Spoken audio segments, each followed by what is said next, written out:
Breaking చూస్తున్నాం. IPL season 19 విజేత RCB నిలిచింది. ఫైనల్లో గుజరాత్ పై బెంగళూరు గ్రాండ్ విక్టరీ కొట్టింది. 5 వికెట్ల తేడాతో ఆర్సీబీ ఘన విజయం సాధించింది. 8 వికెట్ల నష్టానికి 157 పరుగులు చేసిన గుజరాత్ టైటాన్స్ 17.5 ఓవర్స్లోనే టార్గెట్ ఛేదించింది ఆర్సీబీ. ఇక 37 బాల్స్ లో 63 రన్స్ చేశారు కోహ్లీ. వరుసగా రెండోసారి ఐపీఎల్ కప్ ను ముద్దాడింది ఆర్సీబీ. హాఫ్ సెంచరీతో కోహ్లీ రెచ్చిపోగా గుజరాత్ పై విజృంభించారు RCB bowlers.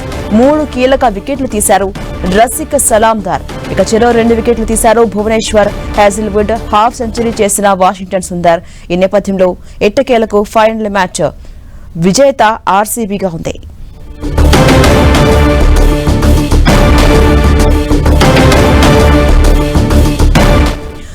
IPL season 19 RCB విజేతగా నిలిచింది. ఫైనల్లో గుజరాత్ పై బెంగళూరు గ్రాండ్ విక్టరీ కొట్టింది.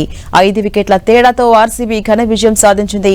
8 వికెట్ల నష్టానికి 155 పరుగులు చేసింది గుజరాత్ టైటాన్స్. ఇక 17.5 ఓవర్స్లోనే టార్గెట్ ను ఛేదించింది ఆర్సీబీ.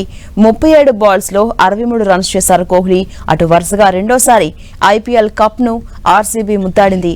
హాఫ్ సెంచరీతో కోహ్లీ రెచ్చిపోగా గుజరాత్ పై విజృంభించారు ఆర్సీబీ బౌలర్స్. 3 కీలక వికెట్లు తీశారు రసిక్ సలాందార్.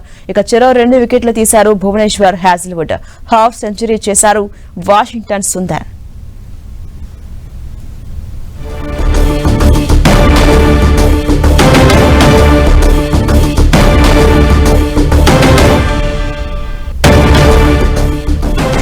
ఫైనల్ మ్యాచ్ లో పోరాడి ఓడింది గుజరాత్ టైటాన్స్. ఐపీఎల్ సీజన్ 19 కి విజేతగా నిలిచింది ఆర్సీబీ. ఫైనల్లో సత్తా చూపించి గుజరాత్ పై బెంగళూరు గ్రాండ్ విక్టరీ కొట్టింది. 5 వికెట్ల తేడాతో ఆర్సీబీ ఘన విజయం సాధించింది.